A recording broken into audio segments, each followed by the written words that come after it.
Hello friends, welcome back. I am Raju stock analysis में आपका स्वागत है। आज हम आपके सामने एक ऐसी कंपनी का एनालिसिस करने वाले हैं जो फंडामेंटल में बहुत ही ज़्यादा पावरफुल है। वैल्यूएशन अभी इसके काफ़ी ज़्यादा सस्ते हो चुके हैं और इसकी चार्ट पैटर्न भी बड़ी पावरफुल और दमदार है।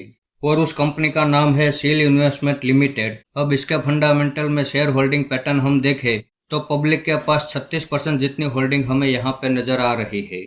लेकिन यहाँ पे आप देख सकते हैं 18% जितनी होल्डिंग तो बड़े इन्वेस्टर के पास है, तो पब्लिक के पास केवल 18% जितनी होल्डिंग है। डीआईएस के पास 0.02% की होल्डिंग है। एफआईएस के पास 0.09% की होल्डिंग है। बाकी की सारी होल्डिंग प्रमोटर के पास मौजूद है। इसके आगे इसकी बैलेंस शीट हम देखें तो इस कंपनी के ऊपर 1 रुपये का कर्ज नहीं है। ये कंपनी एक जीरो डेब्ट कंपनी बन चुकी है। उसके सामने रिजर्व हम देखें तो इस कंपनी के पास 2554 करोड़ का रिजर्व है। तो इस हिसाब से इनकी बैलेंस शीट काफी मजबूत और दमदार है। इसके आगे प्रॉफिट एंड लॉस सेगमेंट में हम देखें तो ईयर ऑन ईयर ये कंपनी कंपलसरी प्रॉफिट कर रही है। साथ में यह कंपनी हमें डिविडेंड भी दे रही है। अब इस कंपनी की एक और कंपनी सिंगापुर में चल रही है जिसका नाम है सील इंटरनेशनल लिमिटेड। अब उस सिंगापुर वाली कंपनी में और 4 सब्सिडियरी कंपनी चल रही है और उन चारों के नाम यहाँ पे हमें नजर आ रहे हैं, जिसमें पहला नाम है आरटीएम इन्वेस्टमेंट, दूसरा नाम है एससीएम इन्वेस्टमेंट, तीसरा नाम है आरटीएम प्रॉपर्टीज और चौथा नाम है सील प्रॉपर्टीज। अब इस कंपनी ने Awadh sugar, Chambal fertiliser, Gangesh securities और मगध शुगर ऐसी बड़ी बड़ी कंपनियों में भी इन्वेस्टमेंट कर रखा है। अब 2008 से लेकर अब तक का चार्ट आप देख सकते हैं।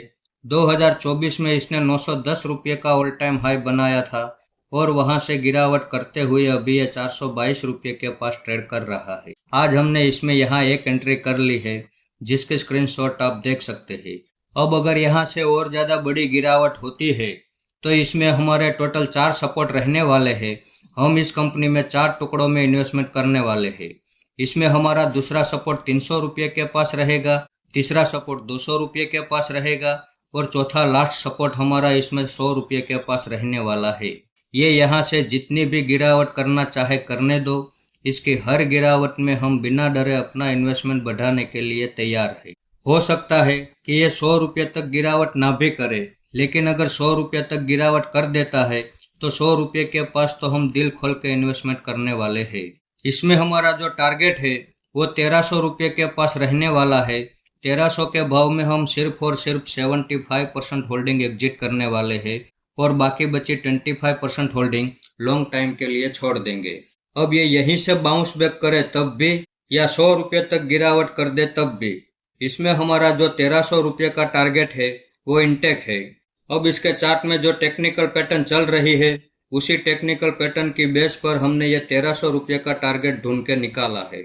इसका चार्ट आप देख लीजिए। ये गिरावट करता है, बड़ी गिरावट भी करता है, प्राइस वाइज करेक्शन भी करता है, टाइम वाइज करेक्शन भी करता है, लेकिन जैसे ये बाउंस बैक करके नई तेजी की रैली चालू करता है तो अपने पिछले ऑल टाइम हाई को ब्रेक करके एक नया ऑल टाइम हाई भी ये बनाता है।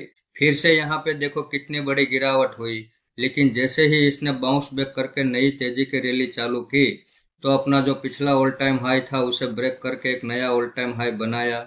तो अभी इसमें यहाँ जितनी भी गिरावट हुई है, हो सकता है आगे चल के यहाँ से और ज्यादा बड़ी गिरावट हो, तो कोई डरने वाली बात नहीं है, क्योंकि इसके चार्ट में हमें इतना भरोसा तो मिल जाता है कि जब भी यह बाउंस बैक करके नई तेजी की रैली चालू करेगा तो अपना जो पिछला ऑल टाइम हाई है 910 रुपया वाला, उसे भी ब्रेक करके एक नया ऑल टाइम हाई ये बनाएगा। इतना भरोसा हमें इसके चार्ट में मिल जाता है, तो इस कंपनी के ऊपर हम भरोसा कर सकते हैं। तो इस वीडियो को आप मेरी ओर से बाइंग या सेलिंग की रिकमेंडेशन ना समझे। ये मेरा पर्सनल व्यू है जो मैं आपके सामने शेयर कर रहा हूँ।